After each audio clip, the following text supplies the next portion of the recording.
Bonjour à tous, bonjour à toutes, bonjour Clément. Bonjour Marie-Laure. Je suis ravie de t'accueillir pour cette dernière édition du Business Live de 2025. Et avant qu'on commence et qu'on parle du thème, je voudrais juste vous demander si vous nous voyez bien et que vous nous entendez bien.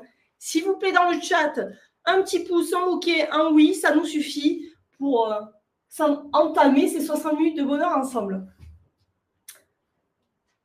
Parfait. Merci Jean-Marie du retour. Allez, parfait. On est bon, le son est bon, l'image est là. Clément, on y va. Super, je suis prêt. Tu es prêt? Aujourd'hui, on va parler de Digital Training, la fabrique des champions. Et qui de mieux que toi pour en parler? Mais avant toute chose, rappelez-vous que finalement, les règles de cette émission interactive sont toujours les mêmes. Vous avez live chat, vous avez 60 minutes pour poser toutes les questions que vous voulez dans le chat. On y répondra en fin d'émission avec Clément. Évidemment, vous aurez le replay dès demain dans vos emails avec du contenu inédit. Cliquez et regardez parce qu'on a pas mal de choses à vous montrer. Et vous avez toujours ce bouton « Prendre rendez-vous » en un seul clic. Et un de nos experts pédagogiques vous rappellera en 24 heures. Clément, je suis ravie de passer 60 minutes avec toi. Et je te laisse te présenter aux personnes qui sont en live avec nous. Eh ben, merci beaucoup Marie-Laure et le plaisir est partagé. Donc moi je suis Clément Hélard, je suis responsable Digital Learning et Innovation chez Business. Je suis particulièrement fier d'être avec vous aujourd'hui puisque ce que vous allez voir fait notamment partie des solutions qu'on a développées au digital chez Business pour accentuer le développement des compétences des collaborateurs de nos clients. Donc concrètement, moi, mon job au quotidien, c'est à la fois d'imaginer les solutions digitales de business, et donc en partie celles que vous allez voir aujourd'hui. Et puis, si demain vous travaillez avec nous, j'aurai aussi le plaisir de vous accompagner sur vos projets de formation ou d'entraînement pour faire en sorte que toutes les conditions du succès soient réunies et qu'on optimise l'impact du dispositif. Voilà. Gardez bien précieusement ses coordonnées. Vous avez son numéro de téléphone, son mail. Et puis, abonnez-vous à Clément Hélard sur LinkedIn parce qu'il a toujours une anecdote digitale avec une pointe d'humour et beaucoup d'expertise. Durant ces 60 minutes, Clément, on va faire un parallèle qui est intéressant. Tu nous l'as proposé, on a complètement adhéré à l'idée et finalement, on a ce parallèle entre entraînement, formation et performance avec du plaisir. Je te laisse nous en dire un peu plus. Tout à fait. Alors, il faut savoir que chez Business, déjà, on vient de Toulouse, donc on est issu d'une terre sportive. On a le rugby, on a le football, on a plein d'autres sports, et puis on a aussi, on va avoir l'occasion de le voir aujourd'hui, le handball, mais je n'en dis pas plus et je te laisserai le dire. Et ça nous paraissait particulièrement pertinent de faire un parallèle entre ce qui se passe dans l'entraînement quand on le pratique pour le compte de nos clients et de leurs collaborateurs, et finalement ce qu'on peut observer des vertus de l'entraînement au sein du monde sportif. Et on se rend compte que la métaphore tient sur un certain nombre de critères, alors pas sur tout, parce que on reste dans un contexte, nous, dans l'entreprise, de développement des compétences et de prise de plaisir dans son boulot. Mais on retrouve quand même des similitudes. Et donc aujourd'hui, quand on va parler de joueurs ou d'athlètes, finalement, on parlera de vos collaborateurs. Quand on va parler d'entraîneurs, on parlera des managers. Les exercices finalement d'entraînement que font les sportifs, c'est l'équivalent chez nous de la formation professionnelle et de l'entraînement. Et puis, un programme d'entraînement pour un sportif, c'est la même chose qu'un programme de formation pour un collaborateur. Et donc, on va tenter de vous prouver aujourd'hui qu'il est pertinent de s'inspirer du monde du sport pour former et entraîner vos collaborateurs et les rendre plus performants. Je vais continuer sur cette belle métaphore et parler du programme du jour, Clément. Déjà, première chose, dans ce programme, ce parallèle a pu se faire de façon, finalement, en musclant notre propos, en intégrant les coulisses des Phoenix Handball, Toulouse Handball. On a pu rencontrer Rémi Calvel, Théo Jarry, donc ils sont l'entraîneur adjoint et joueur professionnel de cette même équipe. Et ils vont intervenir à différents moments de ce programme. Restez connectés parce qu'on a du contenu de qualité aujourd'hui. Première partie, s'entraîner pour performer. On va montrer en quoi l'entraînement est indispensable. Deuxièmement, les modalités d'entraînement, je n'en dis pas plus. Le rôle, évidemment, du manager, du coach, de l'entraîneur et les avantages de créer son centre d'entraînement. On rentre dans le vif du sujet de suite. Tout à fait. Si je dis pas d'excellence sans cadence, je pense que Rémi et Théo vont appuyer mes propos et on y reviendra juste après la vidéo qu'on lance de suite. Pour toi les clés de succès d'un bon entraînement? Les clés du succès d'un bon entraînement, je dirais déjà, il y a le côté préparation de l'entraînement, c'est-à-dire ce qui se passe avant l'entraînement. Notre objectif en tant qu'entraîneur, c'est d'anticiper sur les problématiques qu'on a sur le moment ou sur les problématiques qui vont arriver très prochainement. On a un match et en ce moment même 2 matchs par semaine. Donc notre problématique, c'est d'être performant 1 à 2 fois par semaine. Qu'est-ce qu'il faut qu'on mette à l'entraînement pour arriver à performer en match? Et c'est là toute la problématique, c'est de l'anticipation des problématiques, de savoir sur quoi on veut travailler, quels sont les problèmes du moment et essayer d'appuyer précisément sur ces petits défauts qui peuvent arriver tout au long de la saison. Qu'est-ce qui, selon toi, transforme un bon joueur en champion? Ouais, c'est un peu compliqué à dire parce que on va dire qu'il y a plusieurs parcours différents. Il n'y a pas un parcours type, il y a autant de parcours différents qu'il y a de joueurs. C'est sûr que l'entraînement, la répétition de mouvements, la rigueur aussi, c'est, je pense, des bases qui doivent faire partie du panel d'un joueur qui recherche l'excellence. Je pense que vraiment la base commune à tous, c'est le travail, la rigueur. Et quand je dis travail, c'est rechercher à pratiquer régulièrement, rechercher à comparer avec le handball. Quand on cherche des gestes techniques, essayer de les maîtriser le plus possible, donc la répétition, nos qualités de passe, nos qualités de tir. Et quelque part aussi un peu de remise en question pour se rendre compte de ce qui marche, de ce qui marche pas, pardon. Se faire on va dire une auto-évaluation pour se dire ça j'y arrive bien, ça j'y arrive moins bien, et donc peut-être que ce que j'y arrive moins bien, soit je vais le travailler mais je vais le laisser un peu de côté pour maîtriser d'abord quelque chose que je maîtrise plutôt bien, pour le perfectionner, et à partir de ce moment-là, une fois qu'on a quelques, on va dire, gestes ou habitudes ou mouvements qu'on maîtrise à la perfection, c'est là où on va le garder, s'en servir dans notre valise et travailler le reste pour essayer justement d'être meilleur. Et bien sûr, avant que Clément puisse rebondir sur les propos de Rémi et Théo, je vous propose de mouiller le maillot une première fois avec nous. Un sondage pour vous qui est en direct. Entraînez-vous vos équipes. Le sondage est lancé dans le chat. N'oubliez pas de répondre. Vous avez 1 minute pour répondre et on y reviendra pendant le propos de Clément sur cette partie. J'en profite pour rappeler encore une fois les règles. Vous pouvez poser toutes les questions en dehors même du chat, du sondage que je viens de vous poser. Pendant toute l'émission, on a 60 minutes ensemble. Clément prendra le temps de répondre. Et n'oubliez pas, vous pouvez prendre rendez-vous si vous n'avez peut-être pas le temps de rester ou si vous êtes très, très intéressé par business. Appuyez sur ce petit bouton. Clément, j'ai envie de te poser une question. À quoi sert l'entraînement? Alors, l'entraînement dans le monde professionnel, et on a pu l'entendre là dans le témoignage de Rémi et Théo, il a les mêmes vertus que dans le monde professionnel, c'est-à-dire qu'il sert à préparer nos joueurs, nos collaborateurs, à toutes les éventualités, à toutes les situations qu'ils pourront demain rencontrer sur le terrain. Ce qui est important de noter, c'est que cette modalité d'entraînement, cette notion d'entraînement, elle s'applique à tous les corps de métier, et à toutes les thématiques et à tous les secteurs d'activité. Alors, spontanément, intuitivement, on pourrait se dire que c'est plus adapté à la performance commerciale parce qu'on va pouvoir s'entraîner au discours commercial, par exemple.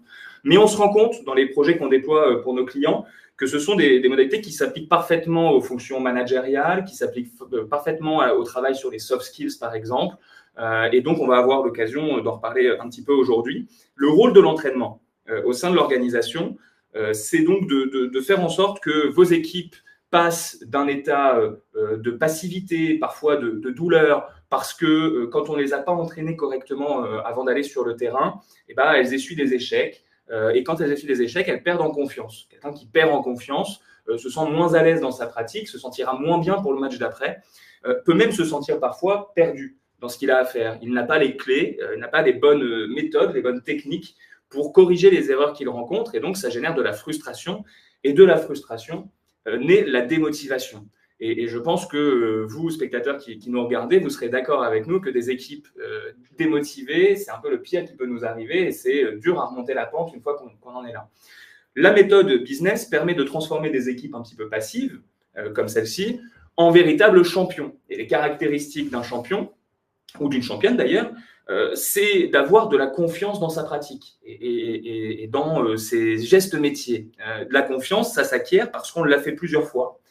Et on l'a tellement fait dans tellement de différentes situations différentes que quand une situation réelle se présente à nous, eh bien, on se sent beaucoup plus à l'aise pour le faire. La répétition du geste. Exactement. Quelqu'un de confiant va aussi pouvoir être visionnaire sur son métier. Il va pouvoir anticiper les erreurs, il va pouvoir être force de proposition, force de recommandation, il va pouvoir être un allié pour ses collaborateurs, pour ses coéquipiers et pour son manager, son entraîneur.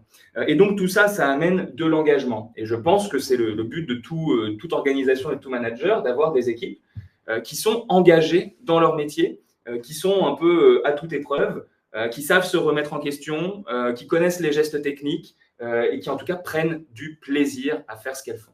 Et ça, c'est la notion qui nous tient à cœur. Pour ça, chez Business, on a depuis de nombreuses années déjà développé une méthode pédagogique qui s'appelait jusqu'alors la formation nouvelle génération, qui s'appelle dorénavant la formation nouvelle génération à impact, parce qu'on a rajouté cette notion d'impact qui était déjà prégnante dans notre méthode précédente, mais à qui on a voulu donner une place de choix. La méthode Business, c'est tout d'abord une attention toute particulière mise à l'expérience apprenant. On l'a entendu tout à l'heure, l'entraînement c'est quelque chose de difficile et donc pour engager les équipes, il faut s'assurer qu'on peut individualiser les parcours, qu'on va créer les conditions pour que le joueur, le collaborateur, puisse s'entraîner en prenant du plaisir et en développant ses compétences. La partie expertise est évidemment primordiale et chez Business, ça fait plus de 18 ans maintenant que chaque année, on déploie plus de 150 experts métiers de tous les corps de métier de l'entreprise et de différents secteurs d'activité, banque, assurance, automobile, grande distribution, publique. Et ce sont ces experts métiers qui vont aider à concevoir un programme d'entraînement d'experts et donc un programme d'entraînement efficace.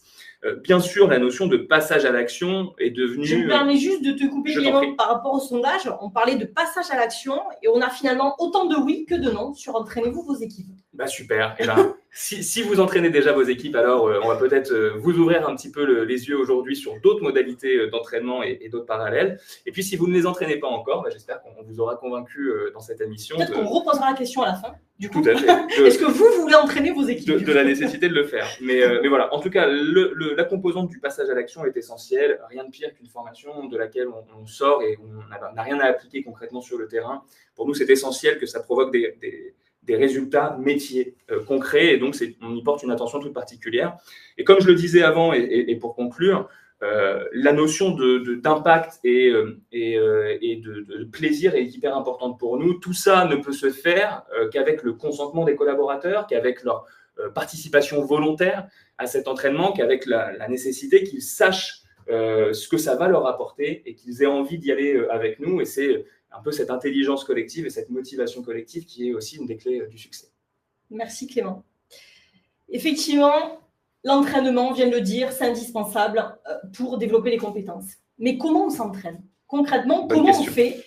Eric, qui de mieux que Rémi et Théo, finalement, aussi, pour nous répondre? Toujours dans ce même parallèle, là, on est côté sportif, et on va leur laisser la parole parce que, finalement, à chaque joueur son plan et à chaque apprenant sa modalité. On lance la vidéo. Quel est le secret pour toi dans mon entraînement? Je dirais que déjà, le départ, parce qu'on a des joueurs qui s'entraînent tous les jours, toute l'année, qui ont des préparations, donc physiquement c'est dur, mentalement ça peut être un petit peu dur. Essayez déjà de les mettre dans des bonnes conditions dès le début, donc très souvent on va démarrer par un petit jeu qui est un petit peu plus ludique, histoire de les faire rentrer dans la séance dans une ambiance qui est plutôt favorable. Ça marche plutôt bien. Et ensuite on a une partie du travail où là on va monter en intensité et là l'idée c'est qu'il faut qu'on soit performant, il faut que les joueurs soient à 100% à ce moment-là. Donc l'idée c'est de les faire monter en température sur le début de la séance pour pouvoir appuyer au moment où on en a vraiment besoin et ça dure une trentaine de minutes dans l'entraînement, donc c'est assez court. Il faut qu'on soit sûr que pendant ces 30 minutes, les joueurs sont concentrés et à 100% au niveau physique et au niveau mental. Comment fais-tu pour gérer l'avant et l'après-match? Et l'après-match, surtout quand c'est une défaite ou quand c'est une victoire, parce qu'on sait que c'est complètement différent. C'est effectivement très différent. La dynamique d'une défaite ou d'une victoire est très différente après les matchs et encore plus, j'ai envie de dire, quand ça s'enchaîne. C'est-à-dire que quand on est sur une bonne dynamique qui amène plusieurs victoires d'affilée, j'ai envie de dire que le groupe, généralement, déjà on a un groupe qui vit plutôt bien. Et au travers des victoires, c'est encore plus facile à gérer. Effectivement, là où ça devient un petit peu plus difficile, c'est quand il y a une défaite, voire plusieurs défaites d'affilée, et où on sent que l'équipe a tendance à baisser un petit peu, le moral. Là, ça devient compliqué. Donc, directement après un match, généralement, les discours sont assez courts et on n'aime pas trop s'étaler. J'ai la faiblesse de croire que souvent, après les matchs, à chaud, on a tendance à dire pas mal de bêtises. Et on préfère prendre le temps un petit peu d'analyser ce qui s'est passé et de faire un retour pertinent à des joueurs qui sont déjà en difficulté plutôt que de taper sur certains joueurs et de se rendre compte après qu'on a fait une erreur. Donc on a plutôt cette idée de prendre un petit peu de recul par rapport à une situation difficile ou par rapport à un match pour essayer d'être cohérent et pertinent dans le retour qu'on va faire aux joueurs. Et là, c'est toujours pareil. Donc quand on n'a pas le temps, ça va être un retour qui peut être vidéo. C'est-à-dire qu'est-ce qu'on a fait qui n'a pas fonctionné, pourquoi ça n'a pas fonctionné et quelles sont les solutions qu'on va pouvoir trouver pour essayer de les corriger. Et ça passe après au travers de l'entraînement où on va remettre des situations, etc., etc. Et quand tu doutes de tes capacités, qu'est-ce qui t'aide à retrouver confiance en toi? Déjà, douter, c'est… Je vais un peu à la contresens de certains, mais c'est un peu nécessaire. Le fait de ne pas douter, de ne pas ressentir, on va dire, de peur ou d'appréhension, ça ne nous permet pas selon moi, de nous remettre en question. Ça ne nous permet pas de se confronter aussi par des paliers, des objectifs plus élevés. Ça nous laisse dans une zone de confort qui, peut-être à long terme, peut empêcher la progression, l'évolution. Dans ces moments-là, déjà, il n'y a pas mille solutions. Hein. Enfin, il y en a plein individuellement pour l'aspect mental, pour se sentir mieux, mais je parle vraiment pour affronter ce doute. C'est la répétition, l'entraînement. Se confronter à ce doute, avoir un peu de courage, parce qu'il faut parfois un peu être courageux. Il y a des scénarios qui sont dans la tête, qui peuvent nous freiner. Et le but, c'est plus on va s'entraîner dans ces situations, à être confronté à cette situation, plus on va petit à petit se sentir plus à l'aise et se relâcher, se détendre au moment où ça va arriver. Sinon, tout ce qui va être de manière individuelle et spécifique au poste, ça nous permet de travailler dans des axes qui nous mettent en difficulté, qui cherchent à nous déstabiliser et on va dire, à pousser le petit pourcentage en plus qui va nous permettre de réussir ce mouvement. Souvent, c'est beaucoup de répétitions, assez intenses, mais cette répétition-là, quand on se retrouve en match derrière, on se dit, ah oui, ça devient mécanique en fait. C'est plus, il n'y a pas de question, quoi. C'est mécanique, je connais mon corps, je connais le terrain, je connais cette situation, je l'ai déjà vue dans l'entraînement, donc elles sont vachement utiles. On va dire que ça ressemble un peu à rien quand on le fait, parce que des fois on saute avec des haies, on a des travails d'appui à faire avec des petites pastilles, mais derrière, quand on se trouve en match, il y a des situations qui sont pas exactement les mêmes, mais plus ou moins similaires, et qui font qu'en fait, ce travail de rythme ou ce travail de réception et d'enchaînement avec un saut, en fait, on se rend compte que ça devient plus mécanique et plus simple à réaliser. Ouais, et que c'est devenu une habitude. C'est ça.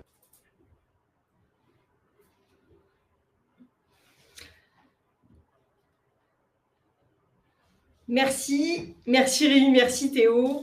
On revient pour un deuxième sondage.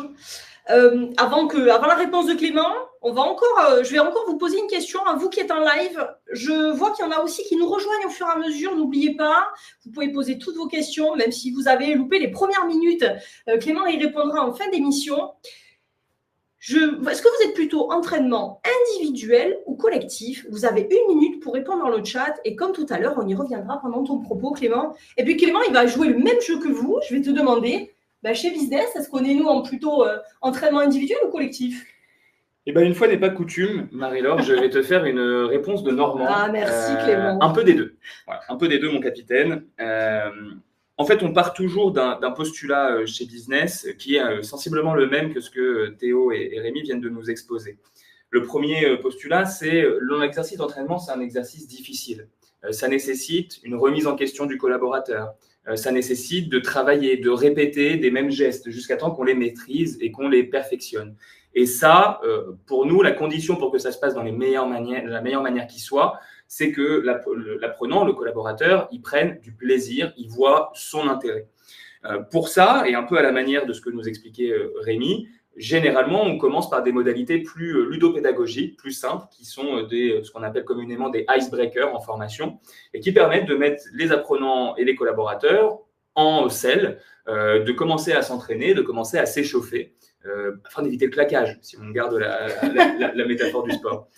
Et puis ensuite, on va monter progressivement en intensité. Et chez Business, en digital training, depuis déjà de nombreuses années, on a développé tout un tas de modalités pédagogiques d'entraînement qui vont suivre cette montée en intensité.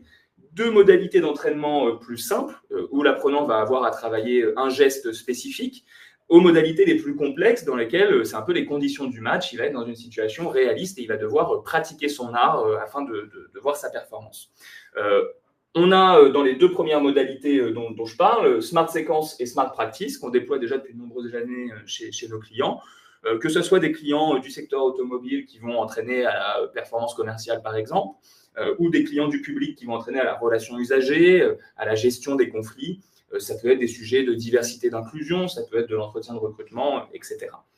Et puis, on est particulièrement fiers, et moi je le suis particulièrement fier, vous sentez l'émotion dans ma voix, de vous présenter le dernier né de Business qui s'appelle Smart Talk et qui tire pleinement profit des nouvelles possibilités amenées par les outils d'IA générative.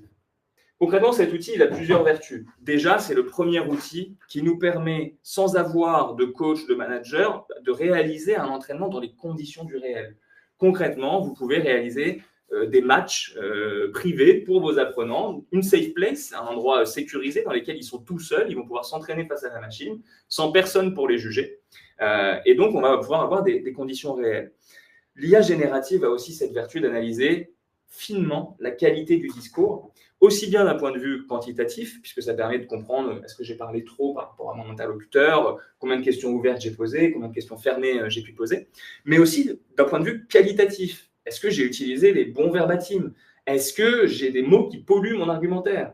En fait, du coup, tu vois un peu ce genre de mots qu'on... Ou le mais, quand on a un feedback sur notre... Voilà, ou le mais. Et donc, l'IA générative nous permet d'aller avoir ce niveau de précision-là fine sur le discours, quelque chose que même parfois en tant que formateur humain, on n'arrive pas forcément à déceler dans le flow de l'entraînement. Et enfin, ça permet cet outil-là d'avoir une correction précise et une posture de coach qui donne directement des axes d'amélioration.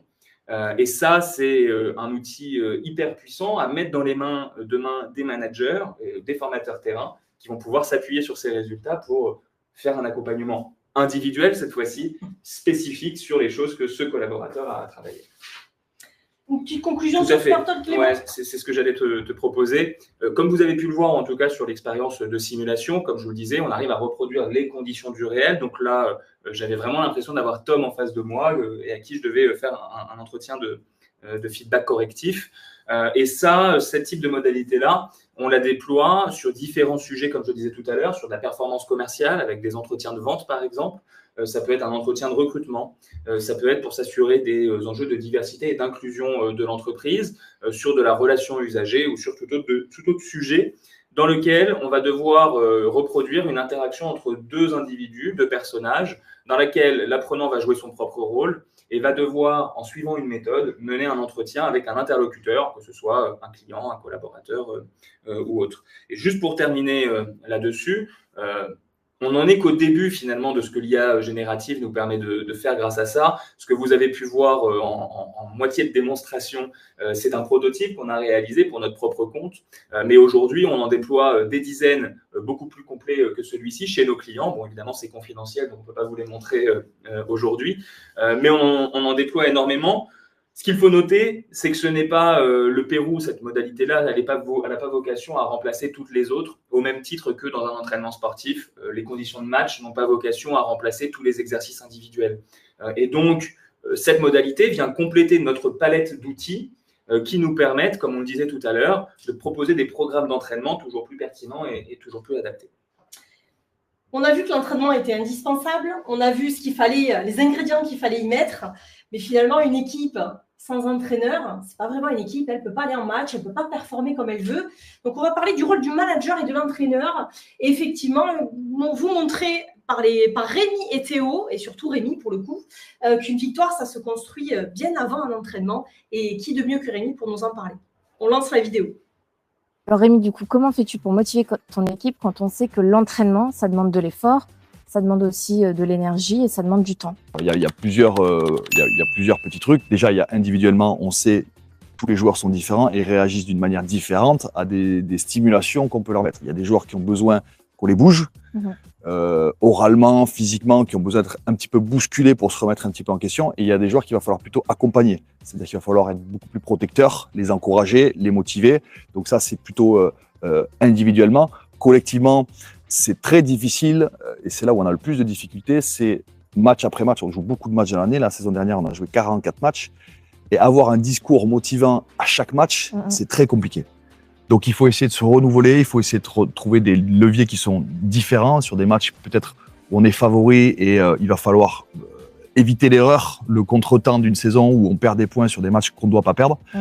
Et au contraire, finalement, les matchs les plus faciles à aborder, je veux dire psychologiquement ou dans la motivation, ce sont contre les grosses équipes. Parce qu'on sait qu'on va avoir un palais des sports qui va être plein, on va jouer contre des adversaires qui sont d'un niveau international. Et là, généralement, il n'y a pas trop besoin de motivation parce qu'elle vient naturellement avec la tension du match et l'événement. Donc, je dirais que le plus difficile, c'est finalement sur le côté où on sait qu'on doit gagner les matchs et il faut trouver le discours, il faut trouver peut-être aussi les joueurs relais dans l'équipe. On a des joueurs qui sont des leaders de l'équipe, qui sont des joueurs un peu plus expérimentés, qui vont être nos relais sur le terrain pour prendre justement le relais sur ce discours ou sur cette motivation qui peut manquer à certains, qui peut nous faire défaut à certains moments. toutes les datas qu'on récupère, on a plusieurs manières de les récupérer. On a un logiciel qui traite, par exemple, après chaque entraînement, tous les joueurs nous donnent leur ressenti sur l'entraînement, leur état de fatigue. Ça, après chaque entraînement ou après chaque match. Et on a tous les lundis et les vendredis ce qu'on appelle le readiness, c'est-à-dire l'état de fatigue, la qualité du sommeil, les courbatures. Toutes ces données-là, elles sont stockées. Elles forment des chiffres et des courbes qui nous permettent de voir si, par exemple, à un moment donné, un joueur commence à être en difficulté physique, mentale. On a une alerte et c'est pour nous l'occasion, justement, et là, ça revient à mon rôle, c'est peut-être d'aller voir le joueur, de comprendre ce qu'il est en train de se passer pour essayer de corriger un petit peu sur le reste de la saison. Et toutes ces données sont traitées quasiment quotidiennement pour essayer, là aussi, d'aller un petit peu plus loin dans la performance.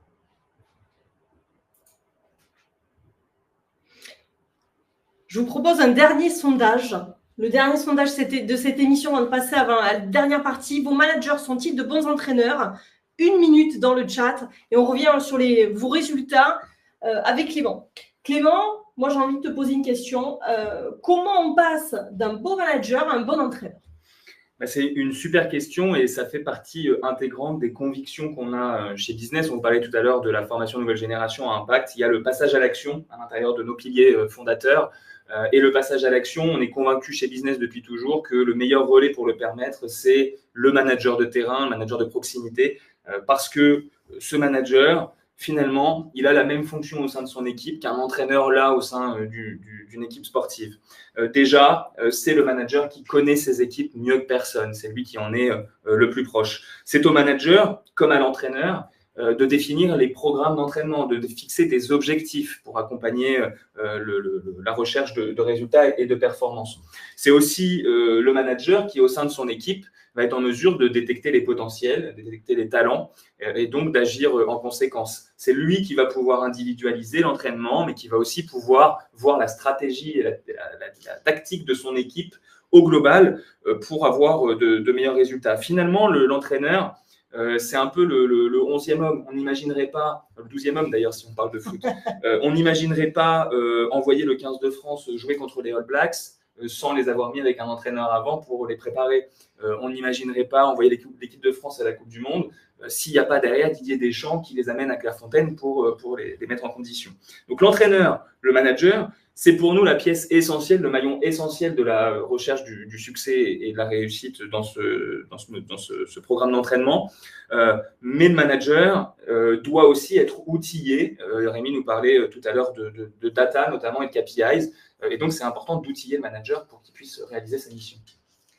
Merci Clément. Effectivement, je vous encourage quand même, dernière partie après avant de passer aux questions, vous pouvez toujours poser vos questions dans le chat, on y répondra à la fin de l'émission et n'hésitez pas à cliquer, à prendre contact avec nous pour qu'un de nos experts pédagogiques vous rappelle. Effectivement, tu faisais l'analogie avec Didier Deschamps, le 15 de France, effectivement, je me dis que finalement Didier Deschamps, il ne va pas envoyer son équipe à la Coupe du Monde sans que ce soit passé par Clairefontaine. Pourquoi? Parce que quand j'entends Rémi depuis tout à l'heure, il n'est pas tout seul, il a un staff. Évidemment, c'est quoi, Clément, les avantages d'un centre d'entraînement?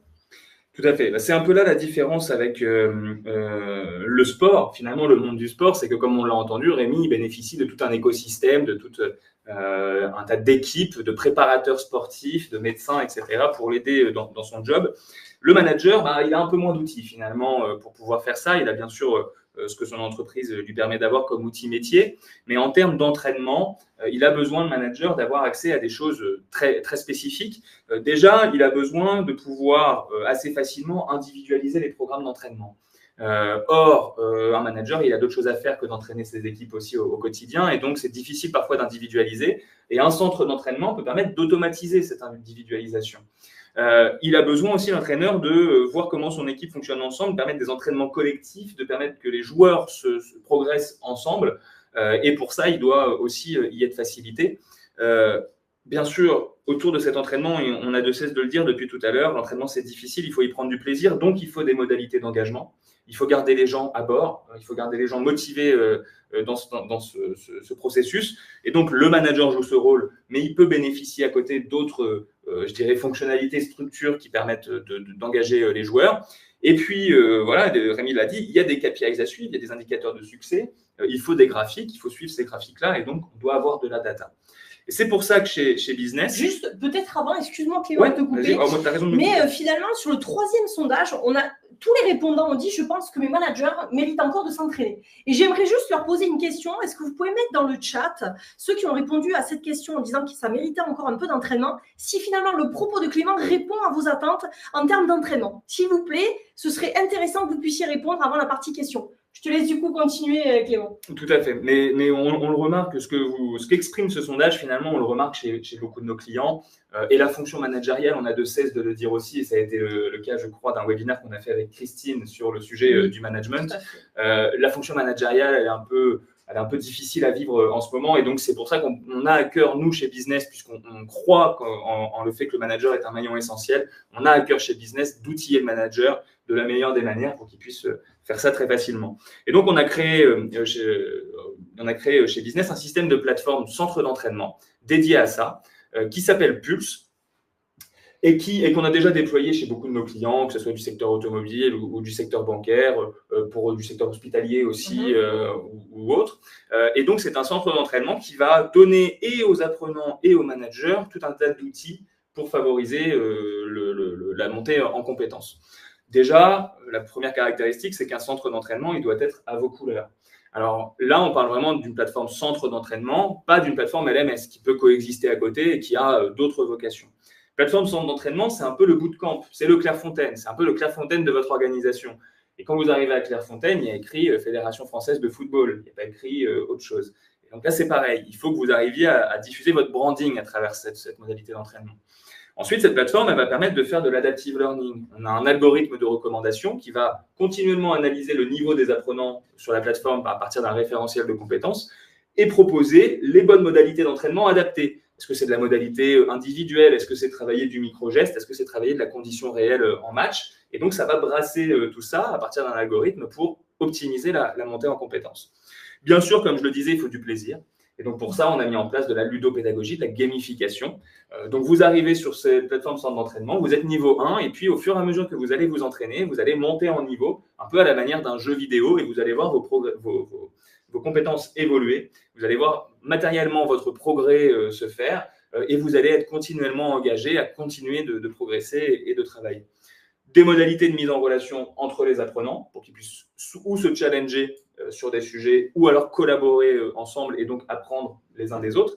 Et puis, bien sûr, des interfaces statistiques, déjà pour l'apprenant pour qu'il voit sa progression, mais aussi et surtout pour le manager, parce qu'à la lecture de ces performances d'entraînement, et en comparant ces performances-là avec ce qui se passe sur le terrain, il va pouvoir en tirer des conclusions et donc affiner son accompagnement et ainsi être plus préparé. Merci Clément. Je vois une remarque de Jean-Marie qui nous demande que tout n'est pas transposable du sport à l'entreprise. Je laisse cette réponse pour après puisqu'on s'est posé la question. Donc Jean-Marie, je me permettrai de vous répondre en fin d'émission avec Clément. Effectivement, merci Clément. On arrive à la fin finalement de notre propos.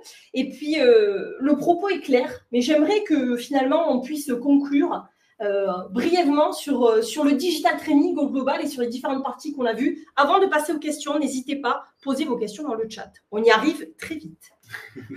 Tout à fait. Et merci Jean-Marie. Je reviens sur votre point très pertinent, effectivement, tout à l'heure. On en a un petit peu parlé en introduction, mais j'en redirai 2 mots. Pour faire une conclusion à cette émission, je dirais que ce qu'on a voulu vous transmettre comme message aujourd'hui, c'est déjà de vous faire comprendre que il y a tout un territoire d'expression commun, il y a des similitudes entre ce que l'on peut observer dans le monde du sport, la manière que les sportifs ont de s'entraîner et ce qu'on va pouvoir faire dans le monde de l'entreprise. Parce que comme on n'imagine pas envoyer un sportif sur le terrain sans s'être préparé avant, il est aujourd'hui inconcevable d'envoyer vos équipes sur le terrain et d'attendre qu'elles soient spontanément compétentes sans jamais les avoir entraînés ni à votre méthode, ni à vos principes, ni à vos produits. Et donc, je pense que vous le réalisez d'ailleurs aussi bien que nous. Quand vous avez des nouvelles recrues chez vous, vous vous rendez compte qu'il y a une courbe de progression entre le moment où elles arrivent et le moment où elles se sentent compétentes. Et donc, c'est ça qu'on a essayé de vous expliquer aujourd'hui. On croit beaucoup, nous, aux différentes modalités d'entraînement. On croit que chaque modalité d'entraînement que l'on déploie, que ce soit du digital, comme on a pu vous le montrer aujourd'hui, ou du synchrone, du présentiel, ont leurs vertus. que ce soit des vertus pratiques, logistiques, parce que les organisations de nos clients sont toutes différentes et donc ont toutes des enjeux différents, mais aussi des bénéfices pédagogiques qui leur sont propres à chaque fois. Et c'est l'assemblage, la multimodalité d'entraînement, finalement, l'assemblage de ces modalités d'entraînement qui fait l'accès à la montée en compétences.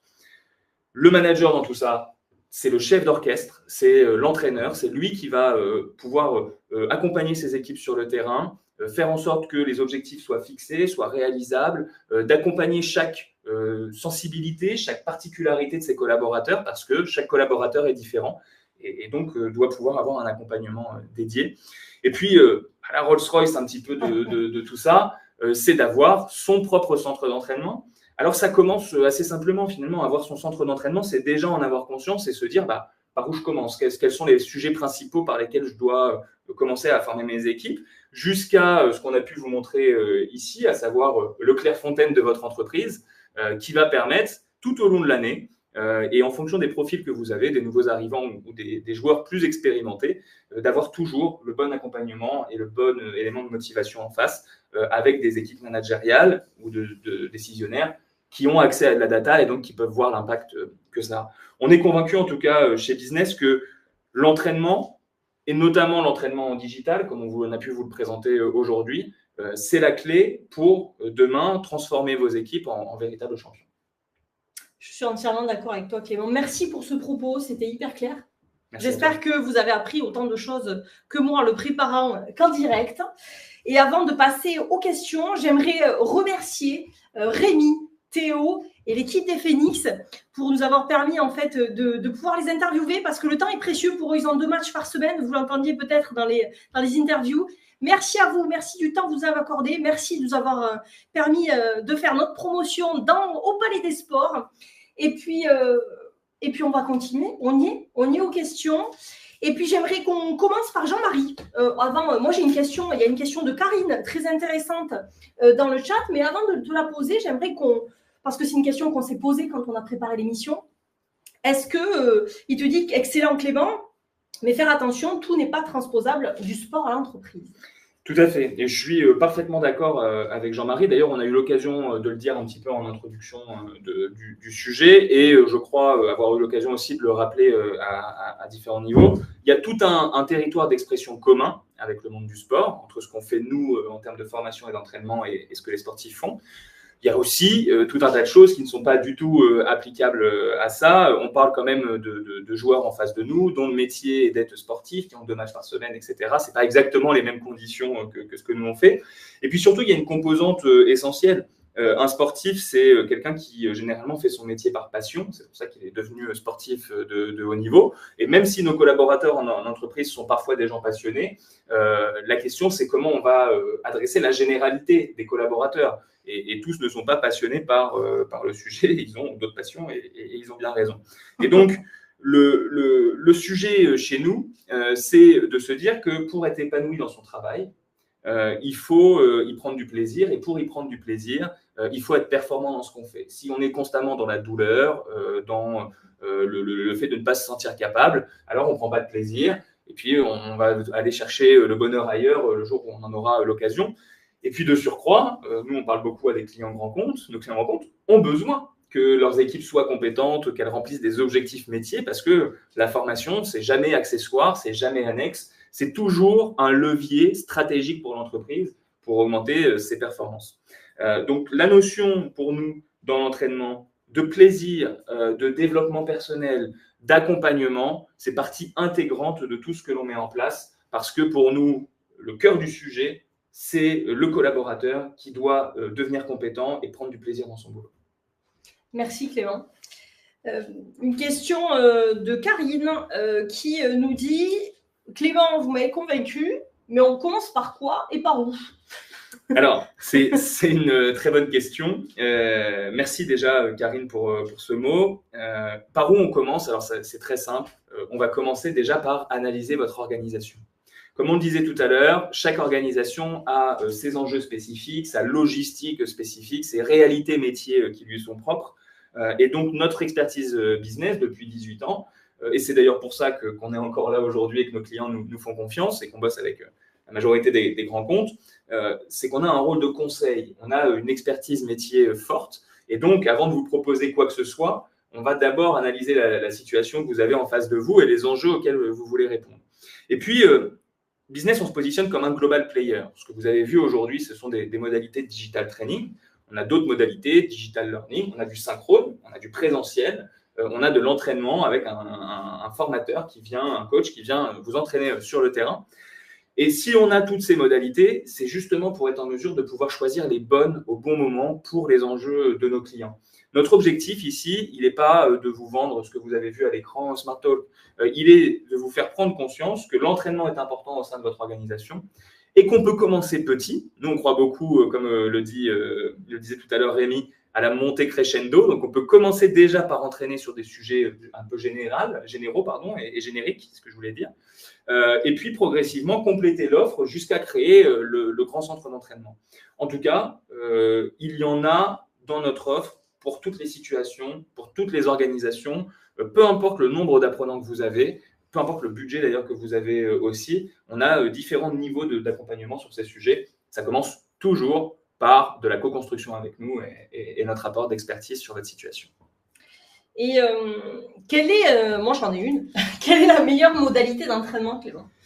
Alors, je sais, Marie-Laure, qu'on a souvent envie d'avoir la recette parfaite. Tu vois, moi, hier, pas plus tard qu'hier, je regardais la recette parfaite de crêpes, tu vois, pour faire des crêpes. On a toujours envie d'avoir la recette parfaite, la recette miracle, la bonne solution. Malheureusement, l'essentiel, c'est que ce soit bon, finalement, c'est ça? Tout à fait. Voilà. Malheureusement, j'ai envie de vous dire qu'il n'y a pas de modalité idéale d'entraînement. Ce serait un peu comme aller demander à Théo et à Rémi c'est quoi le meilleur entraînement que vous faites pour jouer au handball? Est-ce que c'est quand vous dribblez? Est-ce que c'est quand vous tirez? Est-ce que c'est quand vous faites un match? Finalement, non. Chacune de ces modalités a du sens au moment où elle est faite, au moment où elle est déployée. Et c'est là tout le rôle d'accompagnement que l'on a. Donc, en fait, il n'y a pas de modalité universelle. Il n'y a pas de modalité absolument meilleure que les autres. Par contre, il y a des modalités qui sont plus adaptées à certaines situations plutôt qu'à d'autres. Merci, Clément, de ta réponse. Merci à toi. Évidemment, je pense que vous la posez tous, la question. On peut parler de prix ou pas? Est-ce que ça coûte cher de s'entraîner? Bien sûr qu'on peut parler de prix. Bien sûr, je l'ai un petit peu évoqué il y a quelques instants. En fait, la première question peut-être à se poser, c'est est-ce que ça coûte cher de ne pas s'entraîner? Parce qu'à partir du moment où vous envoyez, entre guillemets, des joueurs au casse-pipe, c'est-à-dire que vous ne les avez pas préparés à ce qu'ils vont vivre, vous allez déjà certainement pas réussir. Ils ne vont pas réussir ce qu'ils ont envie de faire, un rendez-vous commercial, un rendez-vous de feedback, ils vont être frustrés, vous risquez le turnover, vous n'aurez pas de performance, etc. Encore une fois, on ne parle pas des 20% de vos collaborateurs qui sont très bons et qui se débrouillent tout seuls. Moi, je vous parle de 100% de vos collaborateurs et donc de la moyenne de chacun d'entre eux, quoi. Donc, ça, c'est le premier point. Et ensuite, comme je le disais, il y a des modalités un peu pour toutes les bourses, finalement, pour tous les budgets, de la modalité la plus simple à la modalité la plus complexe, jusqu'au centre d'entraînement, qui est un peu, comme je disais tout à l'heure, la Rolls-Royce de l'entraînement. Donc, ne vous complexez pas par rapport au budget. On fait des choses avec des petits budgets et on fait d'autres choses avec des très gros budgets. Dans tous les cas, l'intérêt de l'entraînement, si je devais conclure là-dessus, c'est que ça provoque des résultats dès la première fois que vous le faites. Projette-toi un petit peu avec moi, Marie-Laure. Tu n'as jamais fait de tir à l'arc? Non, effectivement. Voilà, j'ai fait du sport, mais pas du tir à l'arc. Exactement. Tu n'as jamais fait de tir à l'arc. Je t'emmène demain dans un club de tir à l'arc et on va faire du tir à l'arc ensemble. Tu n'en as jamais fait. Et si on fait 2 heures de tir à l'arc ensemble et que moi je t'apprends à faire du tir à l'arc, à la fin de ces 2 heures, tu seras Il se décrète, auto-décrète, coach de tir à l'arc. Exactement. Mais bon, passage. J'ai jamais fait de tir à l'arc. Mais donc, à la fin de ces 2 heures, tu auras une meilleure connaissance des pratiques de tir à l'arc, tu seras plus en confiance qu'avant. Et l'entraînement, les modalités d'entraînement qu'on propose, c'est la même chose. Un entraînement porte déjà ses fruits. C'est la modalité la plus vertueuse, la modalité pédagogique la plus vertueuse que vous pouvez déployer chez vous. Et donc finalement, si dès le premier entraînement, on a déjà des résultats, c'est peut-être la modalité la plus héroïste, la plus retour sur investissement qui puisse exister. Et puis de toute façon, pour conclure, on ne peut pas non plus produire une émission comme on vous a fait aujourd'hui sans s'entraîner non plus, même malgré les aléas du direct. Tout à fait. On s'était entraîné pour la démo, je vous assure. Je voudrais conclure cette émission. Peut-être que vous n'avez pas encore pu poser vos questions, mais que je vous laisse contacter Business à ce sujet si vous avez besoin de poser des questions, si vous avez besoin de contacter un expert pédagogique ou Clément. Si vous n'avez pas pris ses coordonnées au départ, vous les avez ici. Vous avez son numéro de téléphone, vous avez son adresse mail et vous avez son lien LinkedIn. N'hésitez pas à aller le suivre. Merci Clément, j'ai été ravie en tout cas de passer cette émission avec toi, cette dernière de l'année. Je voudrais faire aussi un remerciement tout spécifique que j'ai oublié tout à l'heure quand j'ai remercié les Phoenix. Je voudrais remercier Mathilde, responsable communication chez les Phoenix. Je voudrais remercier Christine et Yves pour nous avoir permis d'accéder aux coulisses. Et puis Business, que dire Business? Très heureuse en tout cas de terminer l'année avec ce webinaire. Vous pouvez nous suivre sur LinkedIn, sur Facebook. LinkedIn, on y fait beaucoup de choses. On fait intervenir nos internes, nos experts. Suivez-nous. Le QR code que vous avez à l'écran vous permet d'aller voir notre site web. Et vous pouvez évidemment, pour avoir encore plus de précision sur l'entraînement, de bénéficier de vidéos, de bénéficier de jolis mailings, vous pouvez vous abonner à notre newsletter sur le site web. Moi, ce que je vous propose, c'est qu'on écrive ensemble et prochainement de belles histoires de formation. Je vais te laisser du coup repartir à ton expertise digital learning. Merci Clément. Tout à fait. Merci à tous ceux qui étaient en direct d'avoir assisté à ces 1 heure d'émission. Vous aurez dès demain le replay dans vos boîtes mail avec du contenu inédit parce qu'effectivement, pendant un mois, je vous l'annonce, pendant un mois, on va avoir encore plus de contenu des Phoenix parce que là, vous avez eu une petite ébauche, mais on continue encore de parler de training, on continue de parler d'entraînement sur les réseaux. Alors, n'hésitez pas à nous suivre et je vous dis à très bientôt pour du contenu inédit. Bonne journée. Salut, bonne journée. Au revoir.